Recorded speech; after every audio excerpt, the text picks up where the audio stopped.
The Little Drummer Boy. Now for this one, we're going into what might be known as bouzouki tuning. So our E string is going to tune down to D, and our G string is going to tune up to A. So essentially we're in fully open D tuning, which is A, D, A, D. Or 2 octaves. A, A, D, D. And we're doing a rolling cross pick that's happening throughout the entire tune. So the cross picking rhythm for this is up, up, down, up, up, down, up, up, down.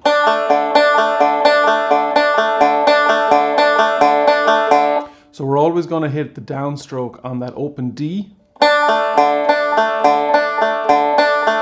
And we're doing 2 upstrokes on, well, what would be the E string, but that high D and the A. For this, and this is, you know, I don't plant my fingers when I'm playing reels and jigs because I need that alternate picking to be free and flexible through my wrist. But for the cross picking, because you have a double up, I find that if I lightly plant my pinky on the head of the banjo, it gives me the support for the 2 ups.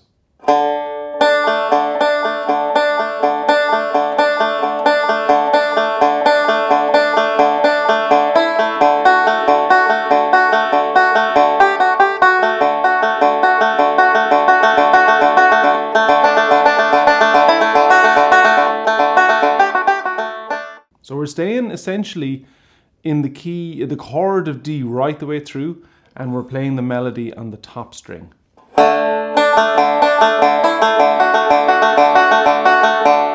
Now there are a couple of times in the tune when we need to bring out the melody on the top string, when we won't have the rolling cross pick, but there's enough resonance because of the open strings to carry that chord resonating through the few notes. And I'll just give you that example right now.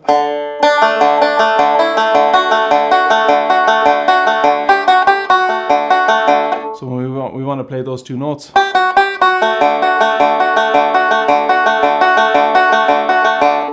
We don't do the cross pick. We're going to focus on bringing out the 2 notes of the melody, but we allow the resonance of the banjo and the open strings carry the chords through that section. And there's a few of those. There's a few in the well, I suppose the first part and the second part maybe. Depends on how you think about the tune. So let's go through it slowly. Like I said, it's a rolling cross pick that's happening all the way through the tune, apart from the points where we want to bring out the melody. We do end up quite high up the neck because we're just going to have the melody in one linear fashion on that top string. So here it is, reasonably slowly. And of course this is all fully notated, and the tab might be handy for this one as much as anything because it's going to show the fret numbers in the correct tuning of A, D, A, D. So that might be easier than looking at the notes, because even I'm like, is that a G or an F? And I'm trying to calculate where it is because it's a tone lower than what it should be. So rather than relying on the notes, this is a tune that could be really effective if you are able to learn the tab. And tab is pretty straightforward. It just gives you the fret number for the string that you want to play on. So here we go.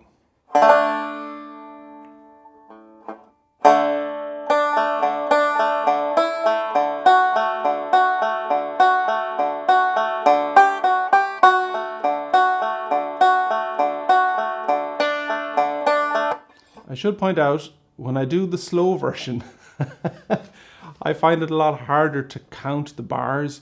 There's a lot of the repeated D chord cross pick that happens as we're waiting for the melody to take off again.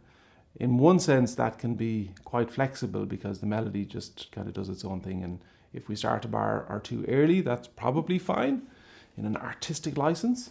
I like it to be square, so when I play it fast, I can kind of feel the beats in my head. When I play it slow, I get lost.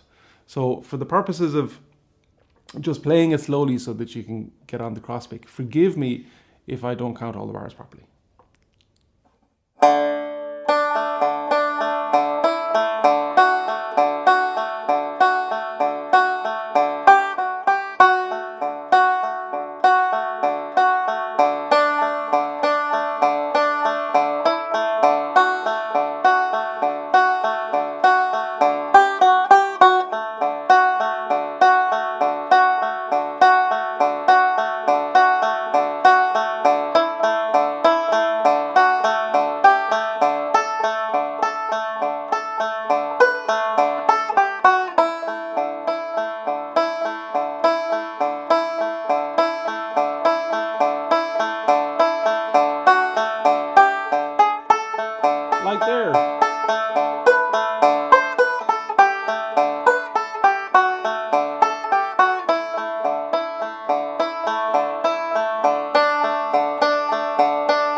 So I got lost. Said I would. A couple of things. One that pops into my head right at the end. When you're doing that very final kind of round out, just move your hand slightly toward the bridge and lean in a little bit heavier. And it gives a bit of a kind of a sharpened crescendo after that very last note.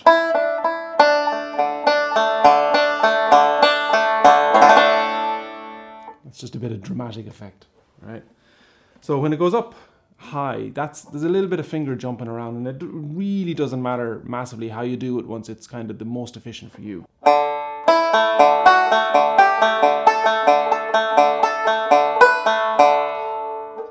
This fast bit. Okay. So there's plenty of room and resonance because of the cross picking and the open strings to essentially jump down.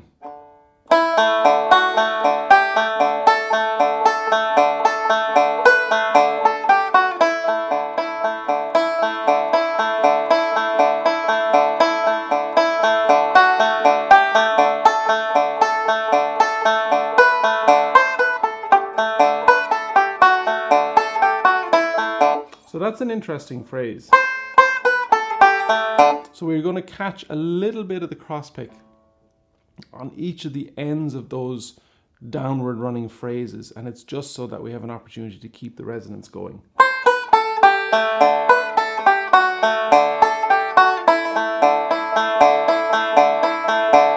If we just did it plainly, it would miss the accompaniment.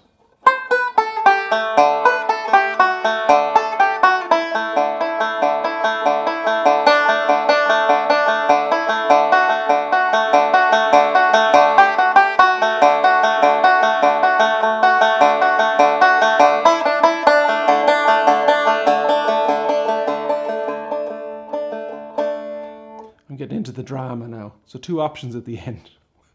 One, to do a live fade. Move up towards the neck.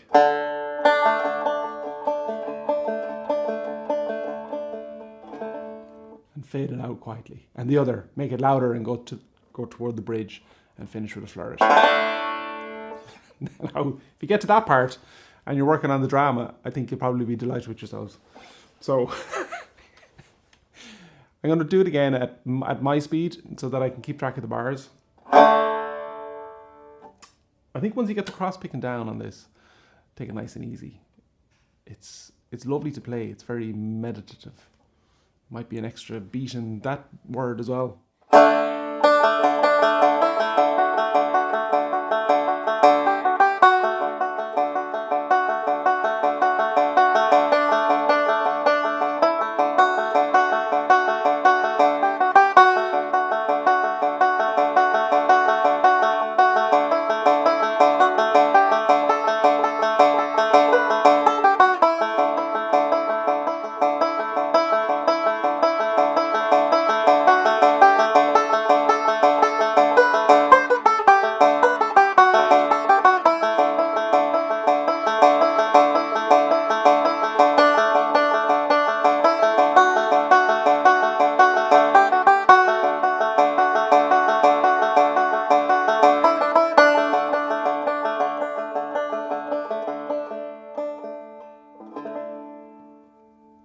Live fade.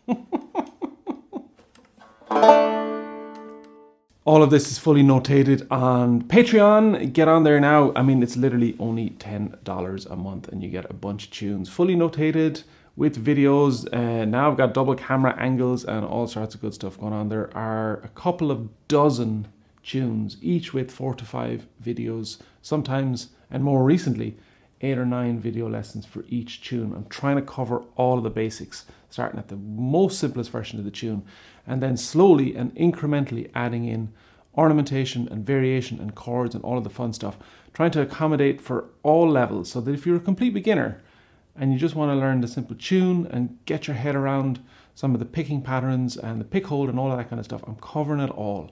And if you're a more advanced player and you want the challenge, the fully ornamented versions of these tunes, they have it all. It's got all of the hard stuff, all of the challenging stuff, and all of the fun stuff. I'm ramming it in there. Pull-ons, what's a pull-on? That's a new one. Pull-offs, hammer-ons, slides, chords, triplets, double triplets, runs of triplets and trebles and all sorts of stuff. So I'm really trying to make it as interesting, as engaging and challenging as possible. So get onto Patreon. Link is in the description, and I also tried to pin it in the top comment. And please subscribe to the channel, because we all need the likes, don't we? It's Christmas.